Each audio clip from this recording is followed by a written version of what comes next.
बिस्मिल्लाहिर्रहमानिर्रहीम, अस्सलाम वालेकुम। Welcome back to my channel. कैसे हैं आप सब लोग? ये मैं आप लोगों के साथ अपना नेक्स्ट पार्ट जो है वो शेयर कर रही हूँ। आर्मी म्यूज़ियम से हम लोग निकल आए थे और ये ना कैंट के एरिए में थे। तो ये देखिए थे कितनी खूबसूरत एक साथ ही कोई 4-5 बड़ी बड़ी मार्केट्स बनी हुई हैं। यहाँ से हम लोग शालामार बाग जा रहे हैं। शालामार बाग जो है मैं पहली दफ़ा ही जा रही हूँ, लेकिन माशाल्लाह बहुत ही खूबसूरत जगह है ये। आप लोगों ने कभी भी यहाँ पे आना हो ना तो पूरे प्लान के साथ आएँ और सर्दियों में आएँ।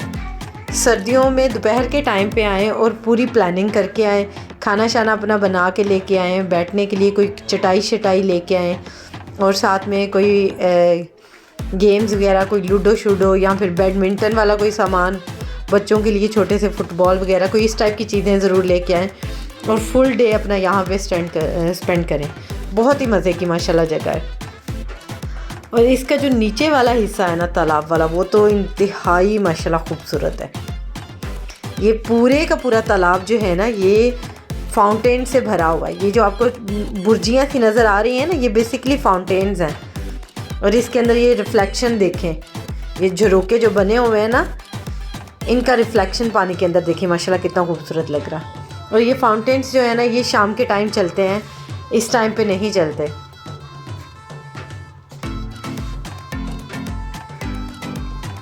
माशाल्लाह इसका जो नीचे वाला एरिया तो बहुत ही खूबसूरत था। ये एक साइड से सीढ़ियाँ बनी हुई हैं और एक साइड से ये स्लाइड से बनी है। उस दौर में घोड़े या बग्गियाँ वगैरह जो थी ना, यकीनन उनके लिए ये वाली जगह उन्होंने बनाई होगी, क्योंकि इस टाइप की जो है ना स्लाइड, ये मैं हॉस्पिटल्स वगैरह में देखती हूँ। तो मेरे जहन में आ रहा था कि उस दौर में घोड़े और बग्गियाँ वगैरह इस्तेमाल की जाती थी एक जगह से दूसरी जगह पे जाने के लिए, बादशाहों वगैरह के लिए। तो ये इसी मकसद के लिए बनाई गई होगी। और ये पूरा बाग जो है ना ये 40 एकड़ ज़मीन पे बना हुआ है और इसका ये वाला पूरा एरिया 40 एकड़ इसकी ज़मीन है। और ये तकरीबन 1.5 साल की अरसे में जो है ना बादशाह शाहजहां के हुक्म पे बना था। 1641 से 1642 के जो है ना दरमियान के अरसे में ये बनाया गया था।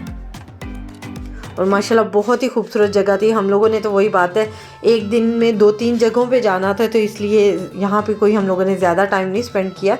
बस एक राउंड ही हम लोगों ने लिया, तकरीबन 1-2 घंटा इधर स्पेंड किया है। लेकिन यकीन करें ये गर्मियों में भी, जब ज़्यादा गर्मी नहीं ना होती, आप उन दिनों में आ सकते हैं।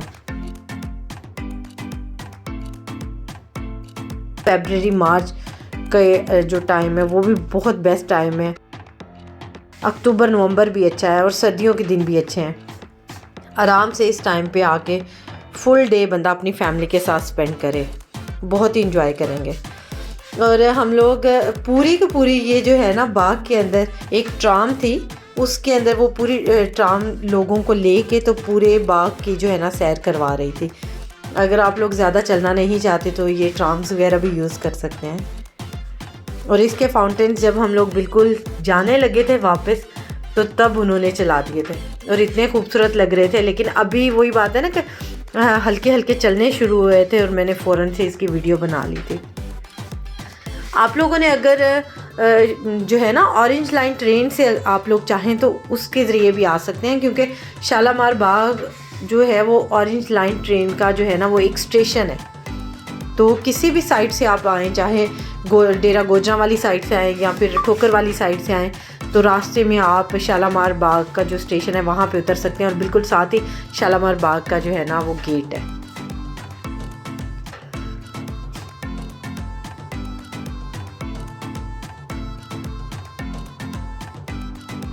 बच्चों को खाना शाना खिलाने के लिए यहाँ पे भी तकरीबन हमारा 1-1.5 घंटा लग गया था।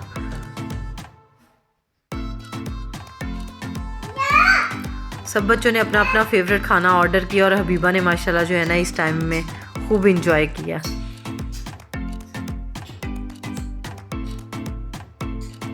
आज हबीबा माशाल्लाह जो थी ना वो सबसे ज़्यादा फ्रेश थी। इशाल भी जो थी वो बहुत खुश थी, लेकिन इस टाइम जो थी ना वो काफ़ी ज़्यादा थक चुकी थी, क्योंकि हबीबा तो अभी छोटी है, उसे हम लोग उठा लेते थे, लेकिन इशाल काफ़ी ज़्यादा थक गई थी।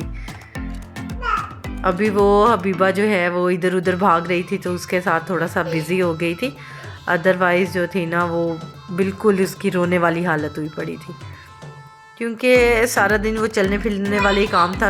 स्विंग्स वगैरह या झूले वगैरह तो बच्चों को लेके नहीं दिए थे, ना ही शालामार बाग के अंदर किसी किस्म के कोई झूले थे, और ना ही जो थे ना उधर आर्मी म्यूज़ियम में।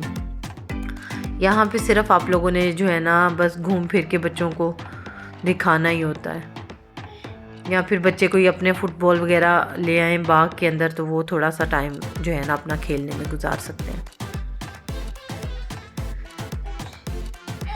विशाल को यहाँ पे मैं बिल्कुल ये निढाल होके टेबल के ऊपर इसने सर फेंका हुआ था, मैं इसे उठा रही थी बार बार।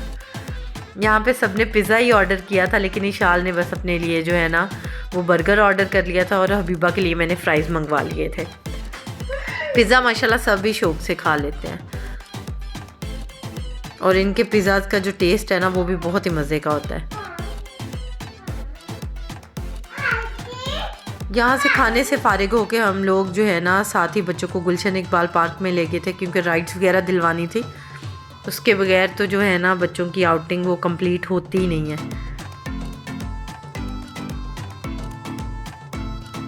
माशाल्लाह बच्चों ने आज जो है ना बहुत ही ज़्यादा एंजॉय किया। सुबह से लेके रात तक हम लोग खुद भी जो थे ना वो चल चल के बस थक गए थे, बड़े जितने भी थे, लेकिन ये था कि बच्चों ने एंजॉय कर लिया था। मज़ा माशाल्लाह बहुत ज़्यादा आया था। मैं थी और साथ में मेरी नंद की फैमिली थी,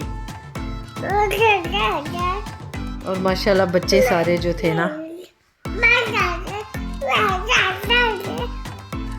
ये वाला ट्रिप अगर हम आज के दिन में रखते ना, ये विंटर वेकेशंस में, तो हम लोग बाहर जा ही नहीं सकते थे, क्योंकि हबीबा बहुत ज़्यादा छोटी है, तो उसे इस तरह के ठंडे मौसम में ना बाहर लेके निकलना जो है वो ख़तरे से खाली नहीं है। बच्चों को बहुत ही जल्दी फ्लू हो जाता है, फीवर हो जाता है।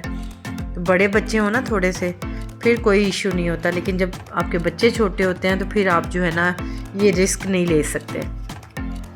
तो इस तरह के मौसम में आप लोग घर में बैठें और घर में जो है ना विंटर वेकेशन को थोड़ा सा जो है एंजॉय करने की कोशिश करें, कि घर में अच्छे अच्छे से खाने बनाएं और बस बिस्तर में बैठ कर टाइम अपना स्पेंड करें। मूंगफली खाएं, ड्राई फ्रूट्स खाएं, पंजीरियां बना के खाएं, बस इस टाइप का कुछ हो सकता है। यहाँ पे बच्चों के साथ इशाल और साविर बस बैठे थे स्विंग में, लेकिन जब हमने हबीबा को लाके इधर बिठाया ना, तो मेरे हस्बैंड ने उठा के उसे दूसरे झूले में बिठा दिया कि तब तक ये जो है ना ऐसे झूला लेती रहे, लेकिन फिर वो बाहर ही नहीं निकली, कहती नहीं मैंने झूला लेना है। तो फिर मैं उसके साथ बैठी थी हबीबा के साथ, तो ये हबीबा ने माशाल्लाह बहुत ही ज़्यादा एंजॉय किया। अभी मैं वॉइस ओवर कर रही हूँ ना, तो ये मेरे साथ बैठी हुई है और वीडियो देख देख के बड़ा खुश हो रही है। हबीबा वो फुल जो है उसे याद आ गया कि हम लोगों ने इसी तरह यहाँ पे झूले लिए थे। हस्बैंड को मैंने अपना कैमरा पकड़ा दिया था कि आपने जो है ना मेरी वीडियो बनाते रहना है। अब ये देखिए माशाल्लाह इतनी खुश थी, और ये बिल्कुल मुझे ये था कि कहीं डर ना जाए, इसी वजह से मैं हबीबा के साथ खुद बैठी थी, लेकिन ज़रा भी नहीं डरी। माशाल्लाह बहुत ही ज़्यादा ये खुश हुई है।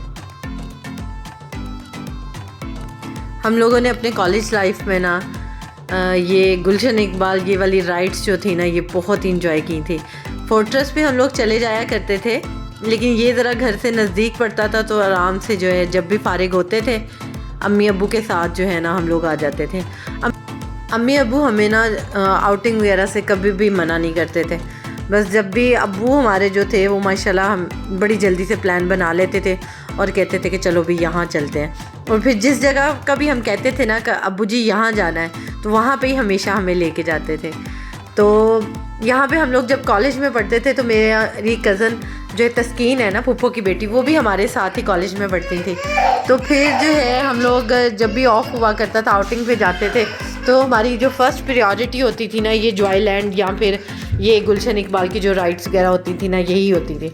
और फिर जब हम यहाँ पे आते थे, सारी की सारी यहाँ की राइड्स जो होती थी ना, सिम्बा टावर और वो जो था ना ड्रैगन वाली जो थी ना, बोट वाली राइड, वो तो हम लोग ज़रूर लेते थे। और गाड़ियाँ वगैरह ये वाली जो थी, ये बस भाई लोग ही लिया करते थे। उमर ले लेता था, आफाक बड़े शौक़ से लेता था। लेकिन हम लोग या तो फिर बोटिंग किया करते थे, सिम्बा टावर पे शौक़ से जाते थे, या फिर ये डिस्कवरी जो था ना, ये वाला नया झूला आया था, तो उस पर भी हम लोग शौक़ से ही बैठते थे।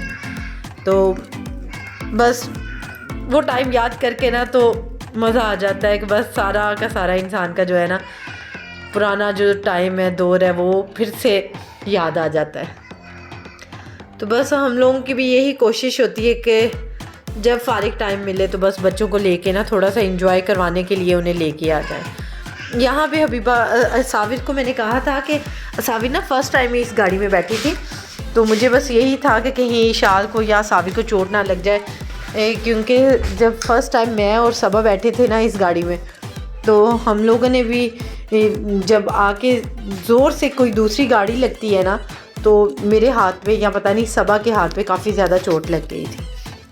तो मैंने साविर को काफ़ी ज़्यादा एहतियात वगैरह बताई थी कि बेटे आपने केयरफुली बैठना है। इशाल को भी कहा था, लेकिन फिर भी इशाल बेचारी को चोट लग गई थी और वो आके इतना रो रही थी ना, कापी को गाड़ी मम्मा चलानी नहीं आती, मैंने इसके साथ नहीं बैठना।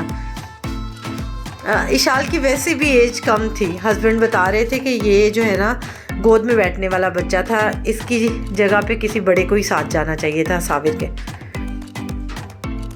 साथ। में जैन और अब्दुल्ला थे एक गाड़ी पे, तो वो माशाल्लाह जो था ना काफ़ी ज़्यादा अच्छी चला रहे थे। ये इशाल को काफ़ी ज़्यादा यहाँ पे हाथ पे चोट लगी और शिकायतें लगा रही है कापी को, बिल्कुल भी ये चलाना नहीं आता।